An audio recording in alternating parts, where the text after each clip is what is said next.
자, 이제 재화합을 진행하겠습니다. 이승우 변호사, 법승TV입니다. 법으로 이긴다는 이 법승TV 진행자 이승우 변호사 모시겠습니다. 어서 오십시오. 네, 안녕하십니까 박사님. 예, 오늘 다뤄야 될 주제가 많아서요. 네. 우선 베트남전에서 우리 군이 베트남 민간인을 학살했으니 배상해야 된다고 대한민국 정부의 배상 책임을 인정하는 네.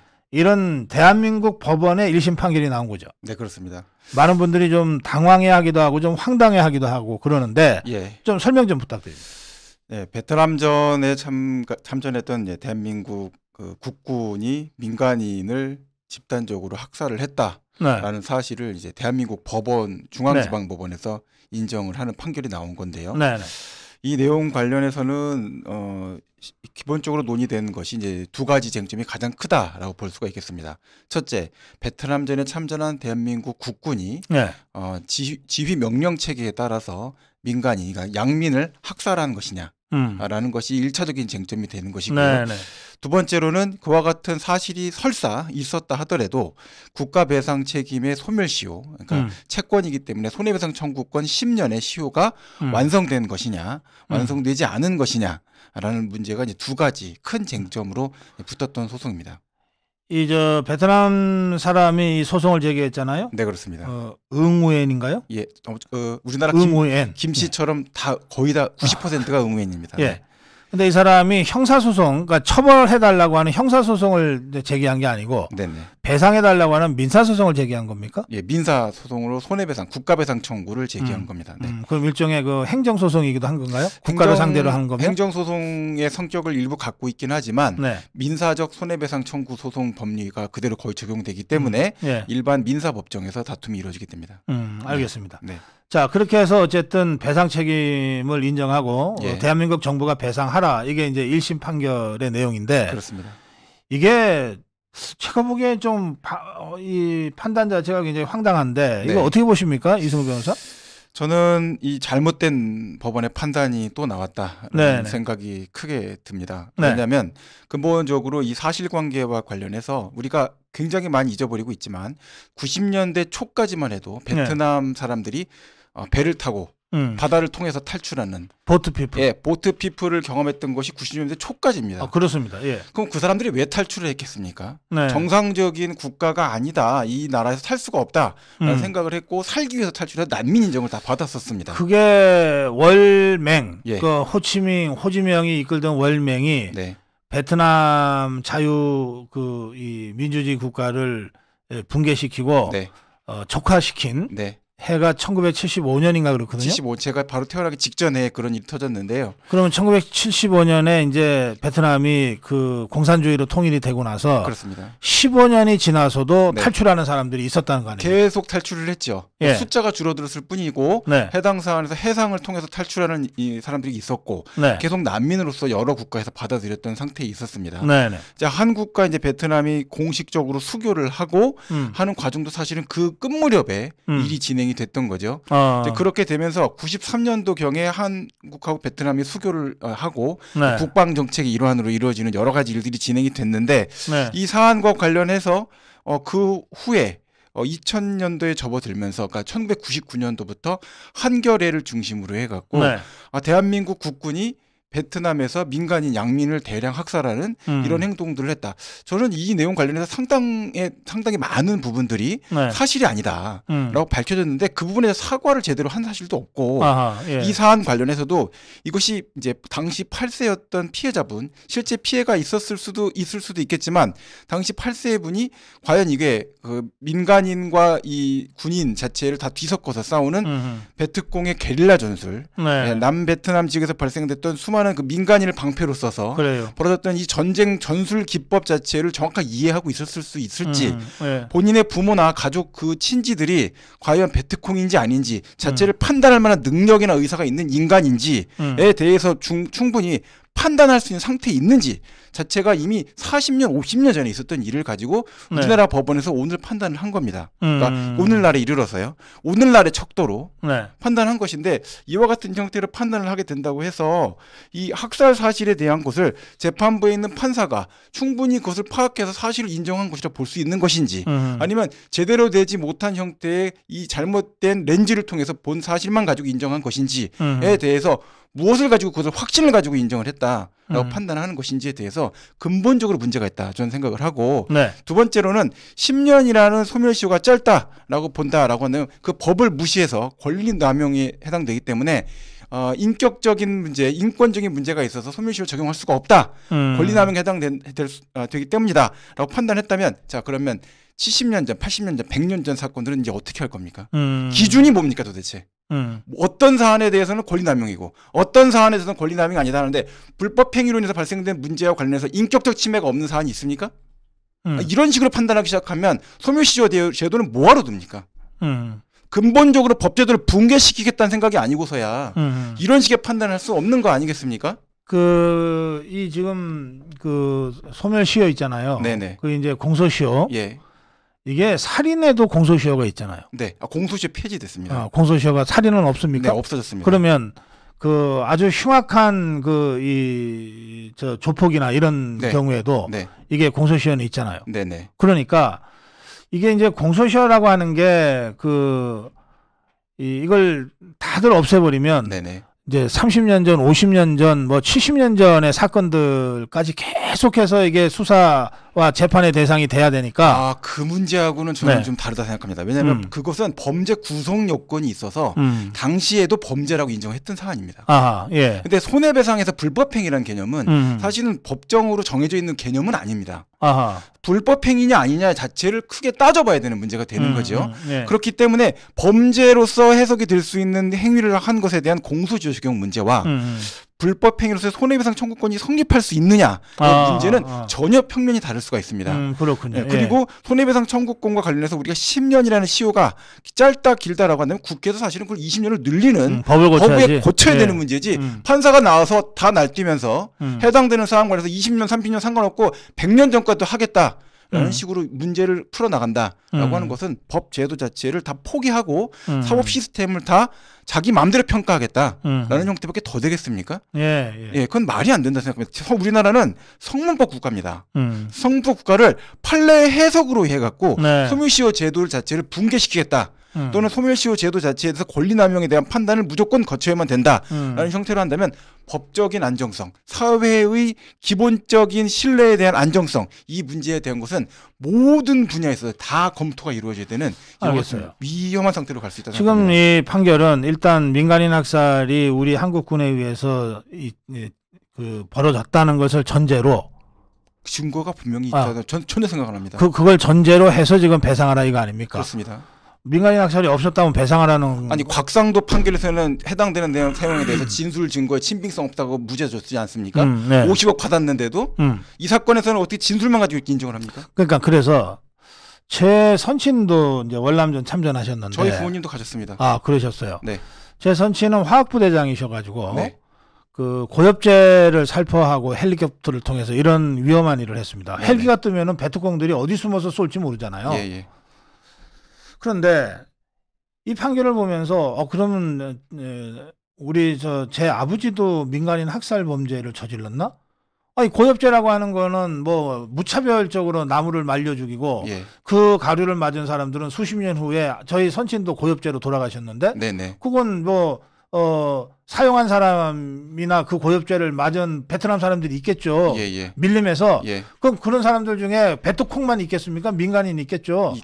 그럼 이제 그런 식으로 따지면 이게 인류가 군집 생활을 한 이래 시작된 게 전쟁인데 그 전쟁에 참전했던 모든 사람들이 다 민간인 학살에 이 범죄를 저질렀을 개연성이 있는 거 아닙니까? 이제 그렇게까지 보시면 아니 이자들의 사고 방식이 너무 넓어지시는 거고요.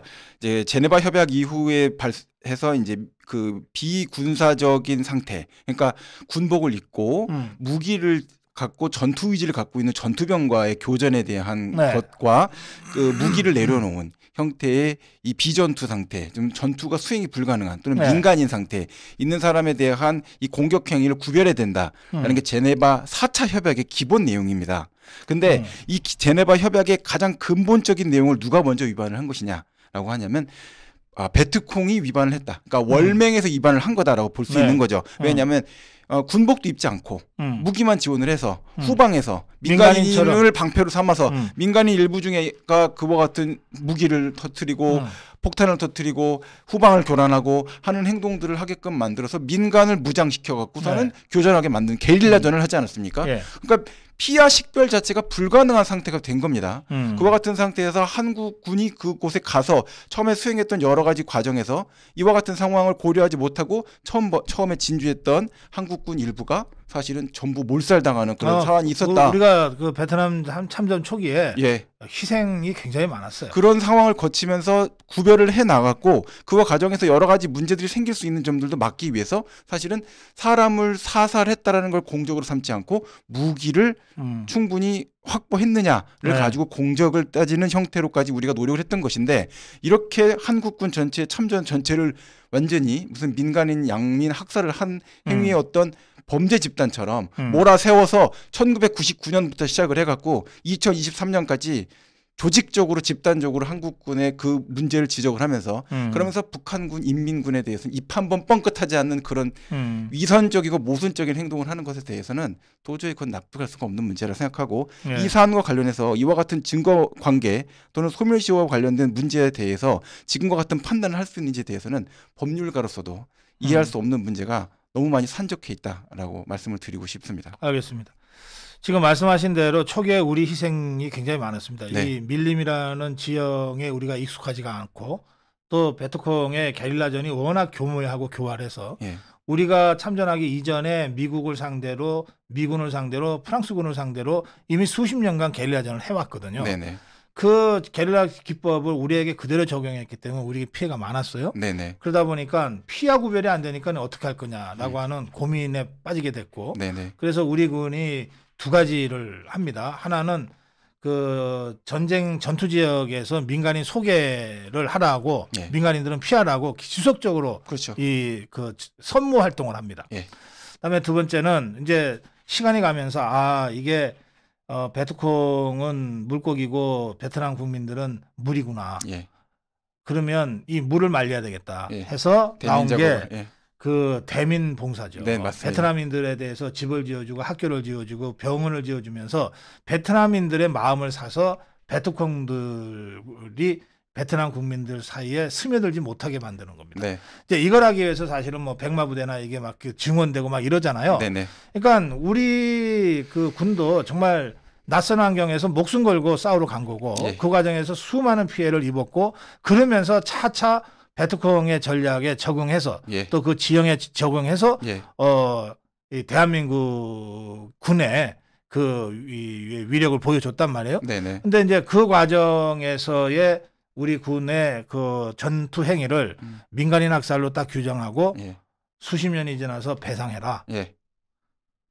그러면 아까 응우엔이라는 사람은 저 베트남의 한 90%가 응우엔이라고요? 응우엔이라는 성씨가 우리나라로 치면은 이제 김이박. 그러면 그걸 다 합쳐놓은 것 같은 그런. 제2, 제3, 제4, 제100, 제1000, 제10,000의 응우엔들이 나타날 수 있겠네요. 당연히 그럴 수밖에 없지 않겠습니까? 이 사안 관련해서 파장이 한 번에 끝나겠습니까? 모든 사안 관련해서 피하 식별이 불가능한 상태에서 사망 사고인데 그게 한국군과 관련성이 있다고 한다면 실제 베트콩이었다 한들 그 사람을 그게 선량한 양민이었는지 어떻게 구분하겠습니까? 이제 어떤 식으로 그걸 구분할 겁니까? 소송 걸면 한 3천만 원, 4천만 원 지금 받는 걸로 지금 됐고 그게 사실은 소송 청구한 금액을 그 정도로 제한해놓고 소송을 걸어서 그렇지 더 청구액은 늘어날 수도 있고 재판부에서도 사실은 심리적 고통이나 정신적 고통의 시간과 깊이를 생각할 때는 더 큰 금액을 배상해 줘야 될 수 있다라는 선고까지 했는데 청구 취지 금액이 3천만 100원이나 100만 원. 3천만 100원. 100원이었기 때문에 그게 그렇게 판단이 됐다라고 보시면 될 것 같습니다. 자, 이거 우리 정부가 이거 어떻게 해야 됩니까? 항소해야죠. 항소. 당연히 항소해야 됩니다. 소멸시효 관련된 문제에 대해서는 이런 식으로 권리남용 항변 함부로 받아주면 안 된다 생각합니다. 이 문제와 관련해서 사실관계 조사에 대해서 베트남 정부가 협조하지도 않았고, 아 그래요? 베트남 정부는 전혀 이 문제에 대해서 개입하지 않습니다. 왜냐하면 베트남 정부는 실제로 통일 과정에서 이와 같은 베트콩들을 운영해서 민간인들을 이용한 전쟁을 진행을 했던 자기들이 잘 알죠. 했고요. 예. 그다음에 월남이라고 하는 남베트남 자체가 적화되는 과정에서 정말 많은 사람이 죽었기 때문에 보트피플이 생긴 겁니다. 자, 그렇게 된 상황을 여러 가지를 고려해 본다고 할 때 베트남 정부가 이걸 열고 싶을까요? 그럼 본인들은 양민 학살 안 했을까요? 그 문제에 대해서 베트남 정부가 한국 정부에 대해서 할 말이 있겠습니까? 사실 그 문제에 대해서는 서로 주고받아야 될 내용은 베트남 정권 자체가 붕괴되면 가능할 수가 있다 생각합니다. 그리고 우리나라에서 가서 민간인을 학살했던 것과 관련해서 몇 가지 반증을 몇 가지 말씀드리자고 한다면 예. 사안 관련해서 굉장히 유능한 공적을 많이 세운 장군이 계셨는데 그 장군과 관련해서 포상을 하려다가 하다가 네. 포로를 구타했다. 발로 차고 구타해서 가혹한 행위를 했다라고 해서 이와 같은 내용들을 다 공적을 인정하지 않고 오히려 징계에 회부하는 상태까지 간 적도 있었고요. 포로 구타 행위만으로. 네, 포로 구타까지 하는 것을 갖고 장군이 그렇게 심각한 징계를 받는데 사병들이 나가갖고서는 본인의 잘못된 행동으로 해갖고 해당 행위를 한다든지 또 소위 중에 한 명이 양민을 학살하거나 잔인하게 살해했다는 내용 갖고 당시 그 베트남 부대 내에서 총살형을 당한 사실도 있었습니다. 우리 군이. 네, 그렇게까지 군기가 엄격하게 유지가 되고 있는 군 부대에서 이와 같은 민간인 학살 자체가 대한민국 국군에 의해서 이루어졌다는 사실은 명백한 증거가 있지 않은 한 함부로 인정할 수 없는 것이고 이 문제에 대해서는 설사 문재인 정부에서도 인정을 못했던 문제였습니다. 네. 근데 어떻게 판사 한 명이 법정에 올라온 증거를 가지고 역사를 재단한다는 그런 오만한 생각을 갖는지 네. 전 그 자체를 이해할 수가 없습니다. 알겠습니다. 그런데 또 한 가지 문제가 있어요. 이게 이제 그 국제적인 재판 아닙니까? 네네. 또 전쟁 중에 벌어진 일이잖아요. 네. 이게 어떻게 일개 판사가 이렇게 할 수 있죠? 이게 국제법, 국제재판소 이런 데서 다뤄야 되는 거 아니에요? 형사사법재판소에 관할 문제는 아닙니다. 왜냐하면 이 민간인의 학살에 대한 문제다. 민간인에 대한 손해배상의 문제라고 보기 때문에 군부대상의 충돌 또는 뭐 이런 문제로 볼 수는 없어서 현재 상태에서는 이제 형사사법재판소로 갈 수 있는 그와 같은 형제 관할 형태는 아니고요. 네. 민간 형태에서의 민사소송 형태가 돼야 되는 것인데 예. 사실 제가 생각할 때는 이제 소멸시효 관련해서는 법상으로 네. 소멸시효는 이제 10년이다 이렇게 돼 있는데 소멸시효가 시작되는 그러니까 10년을 언제부터 계산하느냐라고 할 때는 권리가 현실적으로 행사 가능할 때부터 가능하다. 예를 들어서 이제 우리가 김정은이 상대로 해갖고 손해배상 청구 소송 하고 싶어도 지금 해봤자 불가능하지 않겠습니까? 그런 상태니까 소멸시효가 진행된다고 볼 수가 없겠죠. 그러면 75년부터는 소멸시효가 시작되는 거네. 75년은 좀 너무 길다 하더라도 한국 베트남 수교일부터는 수교 할 수 있고 그리고 최소한 이 원고인 사람이 대한민국에 와서 자유롭게 활동을 할 수 있었던 2000년대 초반부터는 소멸시효가 진행된다라고 볼 수 있는 여러 가지 논리가 존재할 수 있다 생각합니다. 예. 그런 문제를 고려한다면 10년의 소멸시효가 완성됐다고 봐야 되는 것이고 단지 그때로부터 수십 년이 지났으니까 소멸시효가 완성됐다 이런 문제가 아닙니다. 현실적으로 소송을 청구할 수 있었는데 잠깐만요. 네. 이른바 종북 주사파들이 이 문제를 네. 우리 군의 베트남 민간인 학살이 있었다고 주장한 게 1999년부터라고 그랬죠. 예, 한겨레 신문에서 보도를 했죠. 그다음에 지금 웅엔이라는 사람은 지금 한국 법정에 와서 직접 재판에 참여하지 않았잖아요. 않았습니다. 판결도 베트남에서 전해들었다는 거 그렇습니다. 아닙니까? 그러면 아마 이 응웬이라는 사람하고 접촉을 해서 예. 응웬이 의뢰를 했든지 또는 응웬이라는 사람을 찾아내서 예. 대한민국의 종북 주사파 단체들이 예. 연락을 해서 한번 해봐라 이랬든지 예. 재판 진행을 우리나라의 이 종북 주사파 단체들이 지금 한 것 같은데 예. 그러면 지금 말씀하신 대로 이게 소송이 가능한 시점은 네. 적어도 1999년 예. 까지는 소급할 수 있는 거네요. 99년도에 이미 이와 같은 문제가 보도가 됐고요. 그렇죠. 그리고 저도 사실은 그때는 대학생이었기 때문에 네. 저희 아버지하고 이거 갖고 많이 싸웠습니다. 예, 아버지의 논리가 이해가 안 된다 나는. 그래서 그 내용 갖고 많이 싸웠습니다. 아하, 시간이 지나고 네. 나서 한국과 베트남의 관계 그리고 저도 사실은 베트남 월남이 패망했다는 사실만 알고 태어났지 적화 단계에서 느꼈을 부모님 세대의 공포는 제가 알지 못하고 사실 그래요. 성장을 예. 했거든요. 네. 그런 여러 가지 과정에서 망한 나라니까 지금 와서 우리가 우습게 보고 베트남이란 수교를 하고 나니까 베트남이란 나라가 가깝게 느껴지는 것이지 사실은 적성 국가였고 네. 한국과 베트남은 사실은 중화인민공화국 그다음에 소련 그리고 베트남으로 이어지는 사실은 적성국가 연합으로 이루어지는 대한민국의 예. 자유를 목을 조이고 있는 그 60년대 70년대는 중국의 모택동, 예. 북한의 김일성, 예. 월남의 호지명이 예. 3대 악당이었어요. 우리 어린애들한테는 자유 중국이라는 통로가 있었기 때문에 네. 사실은 통항이 가능했던 것이지 그게 아니었다고 한다면 사실은 대한민국은 목줄을 딱 잡힌 상태에서 예. 고사됐을 수도 있는 그런 구도에 있었다. 저는 그런 생각도 많이 들었습니다. 그러니까 나이가 들어서 그런 생각을 했죠. 예. 예. 그래요. 지금 이제 그 정부가 항소를 해서 잘못된 판결을 바로잡아야 된다. 전 그렇게 생각합니다. 그렇게 말씀하셨는데. 네. 이게 민사소송이고 민사소송에도 피고인 원고인 그럽니까? 예, 원고 피고입니다. 네. 그럼 피고가 대한민국 정부네요. 그렇습니다. 그럼 대한민국 정부가 피고일 경우에는 어디 법제처가 나섭니까? 어디가 나섭니까? 국방부에서 하고 있는데요. 사실 예, 국방부에서 하고 있는데 이와 같은 중대 소송 관련해서는 제일 중요하게 작동을 해야 되는 게 검찰청입니다. 예. 대검찰청 지금 뭐 하고 있는지 잘 모르겠습니다. 대검에서 사실 이거와 관련돼서는 어떤 식으로 국가적 입장을 밝혀야 될 것인지 네. 법무부에서도 이와 같은 문제에 대해서 어떻게 그렇죠. 해결할 것인지 예. 얘기를 해야 될 거 아닙니까? 이와 같은 판결이 나왔는데 아무 얘기 안 하고 있다. 이거 직무유기 아닙니까? 국방부는 법 잘 모르지 않나요? 국방부에도 이제 국방부에 소속되어 있는 여러 가지 이제 검찰관이나 분들이 있긴 한데 민사소송 대응 관련해서 그렇게 유능하다고 말하기는 어려울 것 같습니다. 네.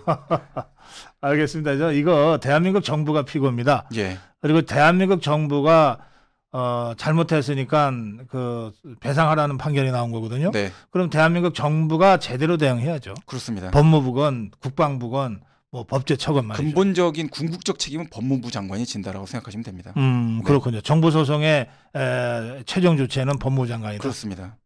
그러니까 헌재에서도 정부가 원고가 될 때는 법무부 장관이 나가서 하잖아요. 그렇습니다.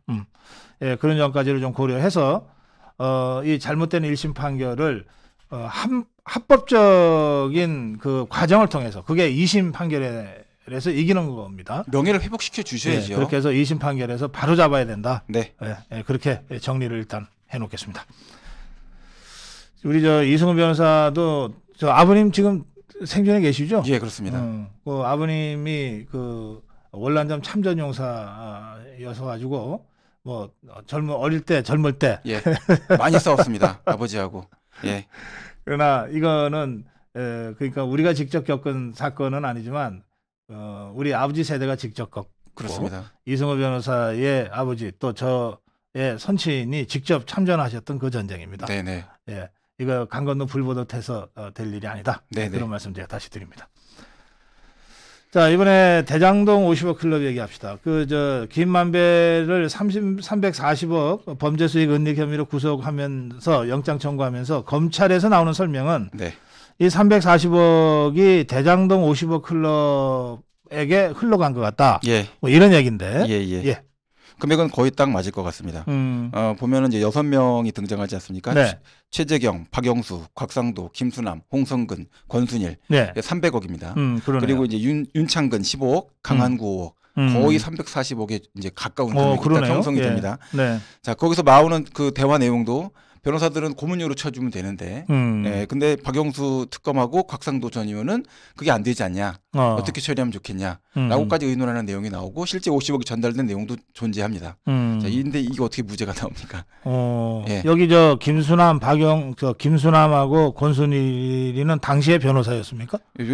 당시 변호사는 아니죠. 그러니까 변호사들은 고문료로 주면 된다라고 얘기했는데 이 권순일 씨 에 대한 전 대법관에 관련돼서는 그 표현은 나오지 않죠. 근데 일단 박영수 전 특검과 곽상도 전 의원에 대해서 못 준다는 표현이 나오는 거죠. 그러니까 그건 특검이고 의원이니까. 네, 권순일 대법관에 대해서 어떻게 줄 것인지, 홍성근 회장한테 어떻게 줄 것인지에 대한 이야기는 사실은 언급은 없고요.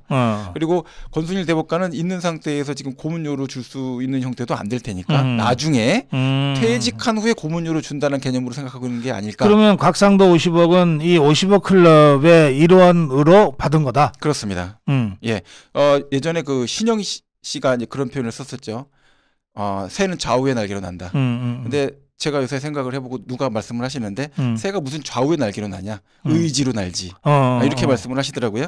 근데 부패할 때도 좌우의 날개가 다 필요한 것 같습니다. 왼쪽에는 이재명 그리고 이렇게 필요하고 오른쪽으로는 이런 쪽으로 이제 곽상도 김수남 네네 이런 식으로 다 필요해서 다 필요한 거죠. 최재경 예 그래서 의지를 관철시켜서 좌우의 날개를 이용해서 나른 거죠. 저는 그렇게 봅니다. 예. 근데 왜 곽상도가 뇌물죄 무죄가 나왔습니까? 저는 이제 이 판결 나온 거를 당일날 접하고 나서요. 네. 대한민국 사법 시스템을 사실은 다 리뉴얼 해야 될 때가 왔구나 이런 생각이 들었고 속으로 네. 너무 속이 아파서 사실은 며칠 동안 속이 너무 쓰리는 상태에서 고통을 좀 겪고 있습니다. 신경성 위장 장애? 네, 그런 것 같습니다. 예. 예.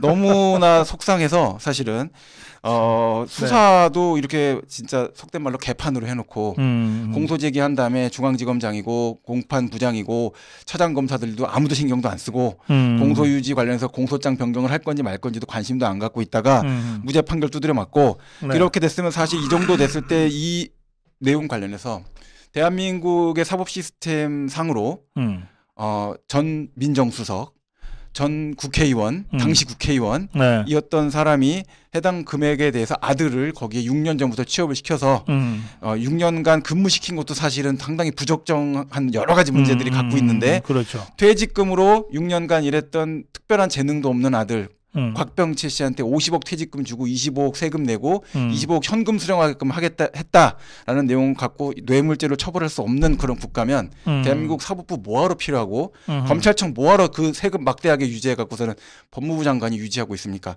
다 때려 엎고 필요 없는 법조에도 상으로 아무런 쓸모도 없는 인간들 모여 앉아갖고 특수수사한다 재판한다 하고 앉아 있는 거 아니겠습니까? 다 쓸어버리고 새로 만드는 게 낫겠다 생각합니다. 통상 퇴직금은 근무 횟수에 마지막 받은 월급을 곱하는 거잖아요. 그렇습니다. 그러니까 곽병채라는 사람이 얼마나 뛰어난 능력이 있었는지 몰라도 권순일이가 한 달에 1,500만 원씩 받았다고 하면 예. 그렇죠? 예. 권순일급으로 대우를 해줘도 대법관 출신으로 안 됩니다. 대우를 해줘도 이 퇴직금이 1억이 안 되잖아요. 그렇습니다. 그런데 50억을 준 거 아닙니까? 예. 실수령액 25억이지만 50억을 준 거로 계산되잖아요. 예, 서로 따로 살고 있고 독립된 결혼해서 독립해서 살고 있으니까 경제 공동체 아니고 이건 뇌물 아니다 이렇게 판사님이 판결문을 쓰셨다고 하는데 그 207쪽에 달하는 판결문 자체를 아예 공개도 못하고 있습니다. 제 생각에는. 아 그래요? 예, 대한민국 가장 큰 문제 중에 하나는 국민 세금으로 판결을 하고 수사를 해서 공소장이 나가고 해당되는 사안 관련해서 판결문을 쓰고 그 돈 갖고서 형 집행을 하는데 판결문 자체를 공개도 못하는 나라입니다. 이게 무슨 국가가 이렇습니까? 미국이나 영국이나 남아프리카 공화국, 인도 같은 나라도 공소장도 공개하고 판결문 다 공개합니다. 우리나라가 후진국이라고 비웃는 국가에서 다 공개하는데 대한민국 1심 판결문 지금 공개됐습니까? 공개해서 207쪽에 되는 거 다 분석해야 될 거 아닙니까? 대한민국 법에서는 헌법 자체도 판결문 공개하라고 하고 있습니다. 왜 공개 안 합니까? 실명화 못해서 비실명화 때문에 못한다? 그거에 대해서 핑계대면 안 됩니다. 비실명화 기계적으로 장치적으로 프로그램적으로 다 준비되어 있다는 상황에 대해서 누구나 다 합니다. 뭘 그렇게 핑계댑니까? 그 판결문에 나오는 사람들의 실명 비실명한 문제입니까? 그 문제에 관련 프로그램이 돼 있어서 그냥 집어넣기만 하면 여태까지 나왔던 모든 판결 비실명화하는데 10분도 안 걸린다라고 해당 프로그램 제작자한테 직접 들었습니다. 알겠습니다. 그럼 이번에 이 곽상도는 지금 공소 유지를 위해서 검사를 보완하라. 이게 어디 검찰총장의 지시였습니까? 아니면 서울중앙지검장이 지시였죠? 네. 그게 이미 수사를 엉터리로 하고 예. 공소유지 1심을 엉터리로 했고 예. 엉터리 판결이 나왔는데 네. 2심에서 공소유지를 위해서 수사하지도 않은 검사 몇 명이 투입된다는 뜻 아닙니까? 그게 무슨 의미가 있나요? 일단 저는 그것보다도 네. 만약에 중앙지검장이 선출직이었으면 그 유지할 수 있겠습니까? 이런 사건 무죄 받았으면 네. 사퇴해야 되지 않겠습니까? 그 자리를 유지한다는 것 자체가 저는 어불성설 아닌가 생각합니다. 뭘 갖고 유지를 합니까? 이 경우에 완전 재수사는 불가능합니까? 이미 1심이 나와서? 그것은 대법원 판결로서 사실상 금지되어 있습니다. 대법원 판결상으로는 공소 제기해 놓은 다음에 네. 재판을 진행하면서 계속 증인이나 참고인을 드립을 하는 형태가 될 수가 있기 때문에 그거는 이제 증거 능력이 없다라고 해서 위법 수집 형태의 위법 수사 형태를 보고 있습니다. 그러니까 공소 제기가 저희가 전에도 계속 말씀드리지 않습니까? 검사가 사건에 관련돼서 망치는 방법은 딱 한 가지밖에 없습니다. 대충 수사하거나 수사를 안 하면 됩니다. 얼른 기소해 버리는 거. 네. 아니면 기소를 아예 불기소해 버리거나. 이게 사실은 검사가 할 수 있는 최악의 방식이고요. 수사 열심히 한다. 그거는 문제가 될 게 없습니다. 법원이 통제하면 됩니다. 예. 알겠습니다.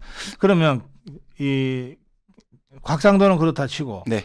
곽상도를 보면서 아마 이 웃었을 자들이 박영수, 김수남, 홍성근, 권순일, 최재경 아닙니까? 예.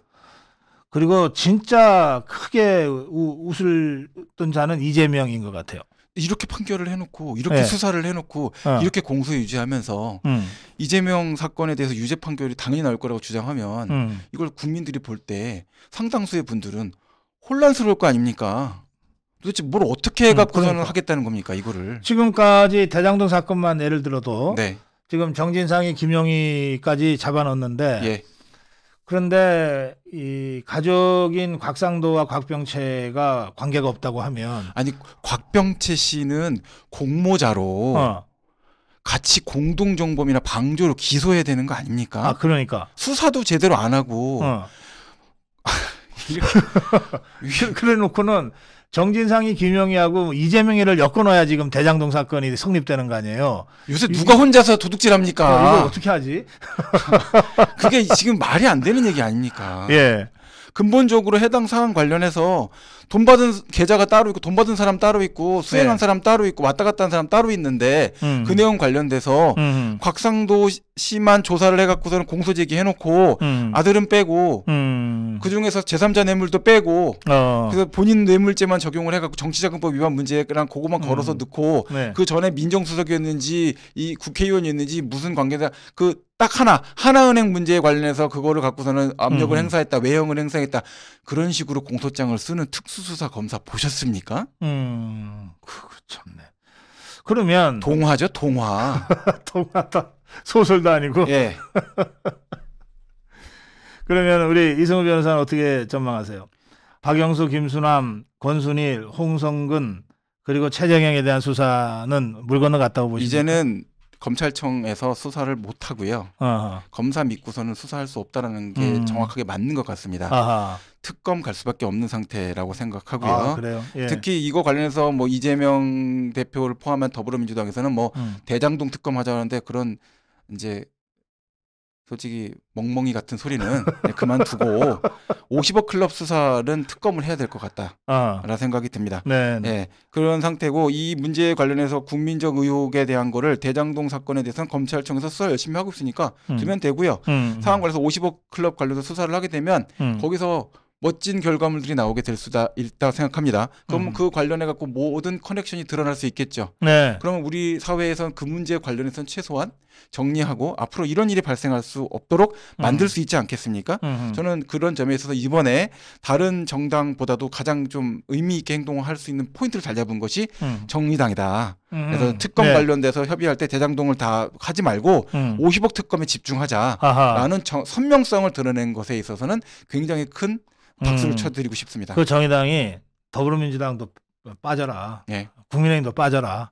그러면서 특검 주장하고 있어요. 그러니까요. 그게 굉장히 올바른 방식에 대한 아주 선명한 선택이다라고 생각을 하고요. 이 문제에 관해서 이 등장하시는 여러분들, 여러 사람들 다 검사들 간에 들어가 있고 많은 사람들이 개입돼 있는데 이거 해결 못하고 340억 문제 파실 수 있겠습니까? 박영수 전 특검 문제 해결하지 못하고 대장동 사건 처리할 수 있겠습니까? 2012년도에 김만배 씨한테 나무기 좀 도와줘라. 대장동 문제 좀 해결 좀 해주고 좀 도와줘라. 라고 했다는 얘기도 녹취록에 나오지 않습니까? 그럼 도대체 이분들 얘기 안 듣고선 도대체 대장동 사건의 실체가 드러나겠습니까? 그런 점에 있어서 검찰청에서 수사하고 있는 검사들도 아마 하고 싶은 말이 많을 거라고 생각합니다. 알겠습니다. 하여튼 대장동과 연관되지만 지금으로서는 이제 독자적 사건으로 수사할 수밖에 없는 50억 클럽 사건. 그렇습니다. 예, 곽상도의 1심 유죄. 예. 사실 뭐 1심 유죄지 2심에서 어떻게 될지는 또 모르는 겁니다. 그렇습니다. 예, 어쨌든 이 55 클럽에 거명됐던 박영수, 김수남, 권순일, 최재경 그리고 홍성근 이 자들에 대해서는 우리 이승우 변호사는 지금 검찰 못 믿겠다 특검이라도 가자라고 하지만 예, 뭐 검찰이 정말 이 신기일전에서 이 조직의 사활을 걸고 한번 해보든지 정 자신 없으면 특검으로 가든지. 특검 가도 문제입니다. 특검 가도 검사 출신 임명해야 될 텐데 누구 임명할 겁니까? 그러니까 여기 저 박영수도 특수통, 김수남이는 검찰총장, 그리고 최재경이도 특수통 검사. 이 전부 그러니까 수사 독점의 폐해가 하늘을 찌른다. 이런 생각이 듭니다. 예, 자 문제 제기 해놓겠습니다. 자 그건 그렇고 저 이재명 수사 관련해서 말이죠. 정성호가 정진상이하고 김영희를 장소 변경 접견을 했어요. 이 정진상이하고 김영희가 면회한 기록이 뭐 수십 건에서 이렇게 나오는데 그 중에 장소 변경 접견은 이 정성호 딱 한 건이에요. 그만큼 특수한 거죠. 그런데 이 자리에서 정성호 스스로가 아니 뭐 일부 뭐 오해할 만하고 또 내가 왜 그런 말을 했는지 후회된다고 하면서 한 말이 이재명이가 대통령 돼. 뭐 그 얘기입니다. 그것이 이제 이재명의 마지막 방탄이죠. 정진상이하고 김영. 그러니까 유동규, 남욱 뭐 이것들이 다 지금 불고 있는 상황에서 이재명을 지킬 마지막 방탄이 정진상이하고 김영인데 이 자들이 입열기 시작하면 이제 감당이 안 되는 것 아닙니까? 그러니까 이재명 누가 봐도 이재명을 대신해서 움직이는 것으로 보이는 이재명계의 좌장입니다. 이 정성호가 가서 이 두 사람을 그런 식으로 회유하고 단속했다. 정황상 그렇게 보이거든요. 그 이재명의 최측근이면서 좌장이거든요. 이런 자가 누가 봐도 이재명을 대신해서 왔다. 또 6, 7년간이나 김영, 정진상과 가까운 인연이었다고 정성호가 밝히고 있으니까 이런 자가 가서 이재명이 대통령 될 거야. 조금만 더 기다려. 그러면 그 속에는 딴 소리 하지 마. 그냥 한묵해. 뭐 이런 얘기들이 다 그 행간에 숨겨져 있는 것 아니냐. 그래서 정진상이하고 김용희한테 뭔가 회유한 거다. 또는 압력을 가한 거다. 이제 이런 의혹이 제기된 거죠. 그럼 충분히 뭐 그런 짐작할 수 있는 문제긴 한데. 그리고 본인이 오해의 소지가 있었다. 후회된다고 지금 얘기하고 있어요. 정성호가. 최근에 이제 이 많은 정치 그 국회의원들 포함해서 가장 큰 문제가 한국은 사실 법적으로 문제만 없으면 된다라는 형태의 마인드를 갖고 있고 이 도덕적 수치심은 존재하지 않는 형태로 하는 것에 일반화가 되어가는 것 같습니다. 그래서 사실은 정치가 어떻게 뭐 완전 도덕적일 수는 없겠지만 과거와 비교해 봤을 때도 법상으로 불법으로 증거 없으면 어떡할 거냐 이런 형태로 가는데요. 이렇게 이제 만들고 있는 상태는 결국은 뭘 만드느냐, 법률적인 기준 자체와 관련된 증거 없으면 범죄가 아니다. 범죄가 아니면 문제될 거 없다라고 해서 사실은 모든 문제를 범죄냐 아니냐 이걸로만 따질 수밖에 없는 그런 그냥 극한의 구도 이걸 만들어 들어가는 것이고 부끄러움이 없는 시대로 가고 있다 이런 생각이 많이 듭니다. 오늘 우리 이승우 변호사가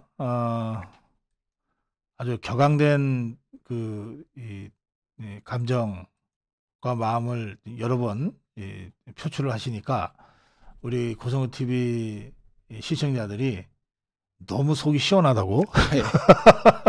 저도 미칠 것 같습니다. 화나서 하는 짓들이. 여기 이승우 변호사님 오늘 너무 멋지십니다. 속이 다 시원합니다. 우파의 국민 아들 이승우 자랑스럽네요. 이승우 변호사님 시원합니다. 막 이런 댓글들이 좀 굉장히 많이 올라오고 있습니다. 제가 다 일일이 소개를 해드리지 못하고 있는데요. 자, 그건 그렇고 마지막 이게 10시 반이 지나서 지금 마무리해야 되지만 마지막 이슈 하나는 꼭 우리 이승우 변호사 말씀 들어야 되겠어요. 윤미향이가 이게 지금 뭡니까 이거? 이거는 일단 첫째로는 수사가 개판이었고요. 수사가 개판. 왜냐하면 해당되는 사항으로서 수사가 개판이 될 수밖에 없는 게 상당히 오랜 기간 동안 이 단체로 기부금품을 받지 않았겠습니까? 그렇죠. 그리고 해당되는 계좌랑 이런 것들이 사실은 과거에는 계좌로 정리해서 쓰는 게 아니라 현금으로 받아 쓰고 정리하고 대충 처리하고 뭐 이렇게 하는 것들이 많이 있었겠죠. 네, 그렇게 되니까 해당 금액과 관련돼서 회계장부나 이런 거 제대로 정리했을 리가 없습니다. 그러니까 이거를 정리를 다 못했을 때 이제 재판을 가서 경험을 하시게 되시면 안 되겠지만 한 가지는 분명한 게 돈을 막 갖다가 사용을 했었어도 출처 자체에 대한 것을 증빙할 수 없는 경우에 그걸 무조건 횡령으로 몰아세울 수는 없다. 라고 하는 게 법리입니다. 그러나 기부금품을 받는 단체에서는 그와 같은 회계 부정은 맞거든요. 그렇죠. 회계 부정은 맞는데 제대로 정리 안 한 것 자체가 그렇죠. 잘못이지. 남의 돈을 받아서 관리를 하면 제대로 관리를 했었어야지. 네. 근데 그 돈이 어떻게 쓰였는지 명목이나 이런 것들이 부적절하게 쓰인 건지 막 한 거는 흐트러져 있고 개인적으로 썼는지 뭐 어떻게 됐는지 모른다. 그러니까 회계 부정은 맞습니다. 회계 부정은 명백한 거고 그런데 그것이 개인적으로 횡령을 해서 네가 가졌냐 라고 할 때는 그건 불분명하다 라고 해서 나머지 부분을 제꼈습니다. 그런데도 불구하고 남는 돈이 1780만 원인가가 남았죠. 예. 도둑이라는 얘기 아닙니까? 그게 무슨 국회의원입니까? 도둑이지. 범죄가 무죄입니까? 이재명이 그거 사과하고 있습니다. 사람 아닙니까? 1780만 원은 그 기부금품 들어온 돈인데 정상적으로 받은 돈 아니란 얘기입니까? 뭔 개소리라고 했는지 말도 안 되는 소리 하고 있는 겁니다. 이거는. 전 그것 때문에 너무 화가 납니다. 네. 사안 관련해서 횡령죄 관련돼서는 예. 완벽하게 그 사람이 개인적으로 착복한 것이다 아니다에 대한 판단을 할 수밖에 없기 때문에 법원이 무죄를 주는 거죠. 이 문제에 관해서 회계 부정이 없었다 얘기하는 게 아닙니다. 그렇죠. 그럼 그 문제에 관해서 자기가 떳떳하다? 자기가 해당되는 내용에서 정의를 인정받았다? 무슨 정의를 1700만 원에 해당되는 돈과 관련된 회계 부정의 문제 뭘 자유롭게 됐다는 겁니까? 이 사람이 대한민국 국회의원입니다. 대한민국 국회의원으로 이 사람을 비례대표로 만든 사람이 문재인 대통령입니다. 지금 나와서 사실 부끄럽다고 얘기해야 되는 거 아닙니까? 그런 정당의 대표가 나와갖고 윤미향 사과한다고요? 아닙니까? 김영란법인가요? 부정청탁금지법. 예. 네. 김영란법. 예. 그거 우리 교사들이 예. 학교 선생님들이 예. 캔커피. 예. 그거 파면이다. 파면. 하나 학부모가 갖다 줬거나 학생이 갖다 줬는데 네. 그거 무심코 받아 먹었다가 파면됐죠. 직무정지 파면되고 합니다. 그렇죠. 예, 1780만 원 받아 먹어도 국회의원은 끄떡도 없네요. 벌금형만 받고도 직위 유지하고 대한민국에서 국회의원이 제일 도덕성이 높아야 되는 거 아닙니까? 그래요. 그래서 법원의 판결 이것도 무죄 저것도 무죄 다 인정한다 하더라도 이 개판 재판부가 인정한 1780만 원의 횡령 예. 이것만으로도 그 돈을 뭐 갖고 받았습니까? 예, 이것만으로도 성노예가 됐었던 위안부 할머니들 팔아갖고 받은 돈 1780만 원을 횡령한 그러니까. 죄질이 완전 인간 쓰레기인 거죠. 그 돈을 어떻게 손을 댑니까? 근데 이걸 무죄 나왔다고 축하한다 그러고 내가 그동안 오해해서 미안하다 그러고 뭘 오해합니까? 사실인데. 1780만 원 횡령한 건 죄가 아닙니까? 이 더불어민주당 이 종북 주사파 이 좌파 국회의원들의 천박하지 않습니까? 이 정신 상태와 이 마인드가 아주 고스란히 잘 드러나는 그런 사건이었습니다. 자, 오늘 이승우 변호사와 함께 죄와벌 진행해 드렸는데 정말 죄 많은 인간들이 너무 많네. 예. 이거 정말 제대로 벌 줘야 되는데 그래야 사회가 맑아지는데 예. 하는 생각을 다시 하면서 법으로 이긴다 법성TV 이승우 변호사와 함께했습니다. 자, 변호사님 오늘 수고하셨습니다. 고맙습니다. 예. 감사합니다. 네, 광고 한 말씀 드리고 이 시간 마무리하겠습니다. 운산농장의 잣고추장입니다. 운산농장 여러분들 정말 좋아하고 사랑하시는 운산농장입니다. 간장, 고추장, 된장, 청국장 가루 이거 정말 명품들인데 여러분들이 너무 사랑하셔가지고 감사의 뜻으로 잣을 넣어서 잣고추장을 새로 개발하셨어요. 야, 기가 막혀요. 그 식감이나 맛이나 잣고추장 여러분께 권합니다. 오늘 여기서 마무리합니다. 고맙습니다. 좌파와의 이념 전쟁이 끊어지지 않은 지금 고성국TV는 더 적극적으로 좌파와 투쟁하고 자유파가 나아갈 길을 열어나가겠습니다. 고성국TV는 지금 어려움에 처했습니다. 동영상 꼭지마다 광고를 차단하고 있습니다. 이를 극복하기 위해서 10,000명의 시청자가 한 사람당 한 달에 10,000원씩을 후원해 주십라는 뜻에서 만 운동을 현재 전개하고 있습니다. 좌우우파 국민 여러분, 월 10,000원씩 후원해서 만 운동에 참가해 주실 것을 간절히 기원해 마지 않습니다. 고성국TV는 항상 여러분 곁에서 여러분과 함께 대한민국을 지켜나가겠습니다. 감사합니다.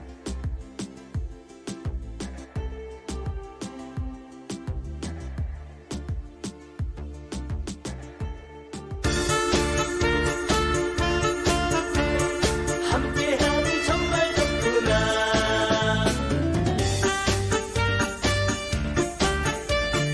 나라 사랑하니고 생각하고 생각해봐도 잘못된 걸 어떻게 하나. 해봤자 소용없다. 가만히 있으면 달라집니까.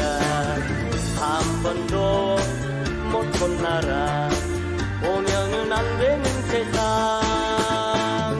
이번엔 우리가 한다. 뭉쳐서 바꿔야 한다. 자유로운 우리의 나라. 하차하면 저들의 나라. 어림없다 걱정 없다. 아미고가 지킨다.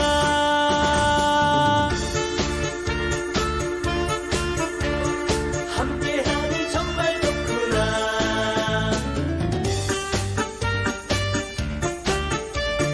나라 사랑하니고 생각하고 생각해봐도 잘못된 걸 어떻게 하나. 해봤자 소용없다. 가만히 있으면 달라집니까. 한 번도 못 본 나라 오면은 안 되는 세상. 이번엔 우리가 한다. 뭉쳐서 바꿔야 한다. 자유로운 우리의 나라. 하차하면 저들의 나라.